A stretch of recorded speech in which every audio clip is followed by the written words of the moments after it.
Praise the Lord. இன்று நமக்கு கிடைக்கின்ற இறை வார்த்தை திருப்பாடல் 12வது அதிகாரம் 5வது வசனம். எளியோரின் புலம்பலையும் வறியோரின் பெருமூச்சையும் கேட்டு இப்பொழுதே எழுந்து வருகிறேன். அவர்கள் ஏங்குகின்றபடி அவர்களை பாதுகாப்பில் வைப்பேன். அருமையான வசனத்தை பார்த்தீங்களா? எளியோரின் புலம்பலையும், சில நேரங்களில் புலம்பி தள்ளிடுவோம்.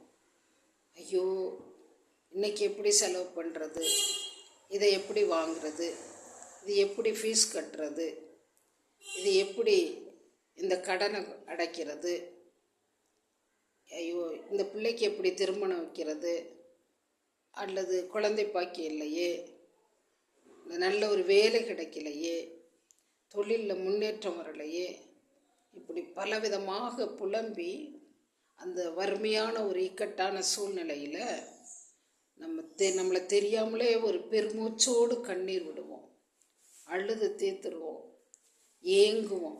இது யார் செய்வா, இது யார்கிட்ட போய் கேட்கலாம், எப்படிலாம் இது நடக்கும், யார்கிட்ட போனால் இதுக்கு ஒரு விடிவு என்று நம்ம புலம்புவோம்.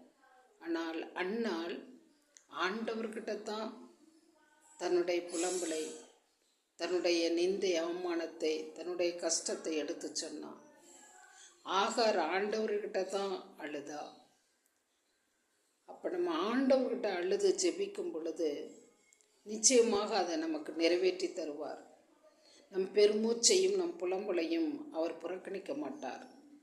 ஆகவே உங்களுக்கு என்ன ஆனாலும் அங்கே எங்கே போய் அவங்ககிட்ட சொல்லி ஆறுதல் பெறணும், அவங்க என்ன செய்வாங்க, இவங்க சொல்லுவாங்க, இவங்க நமக்கு உதவி செய்வாங்க, இந்த மாதிரியான எண்ணங்களை விடுத்து ஆண்டவர்கிட்டயே சரணடைந்து அவர்கிட்ட நம்ம கஷ்டங்களை எடுத்து சொல்லும் பொழுது அவர் நிச்சயமாக நமக்கு உதவி செய்வார்.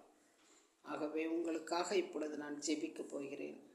அப்பா தந்தையே, ஏழை எளியவர் மீது இரக்கம் உள்ளவரே, இதோ எங்கள் வாழ்வில் சந்தித்த இழப்புக்கள், தவிப்புக்கள், இயலாமைகள், போராட்டங்கள், இல்லாமைகள், இந்த நேரத்தில் உம்மை நோக்கி புலம்புகிறேன். என் வறுமையான சூழ்நிலையில் இரவு பகலாக பெருமூச்சு விடுகிறேன். என் வேதனையும் சோதனையும் என்னை பலவீனப்படுத்துகிறது.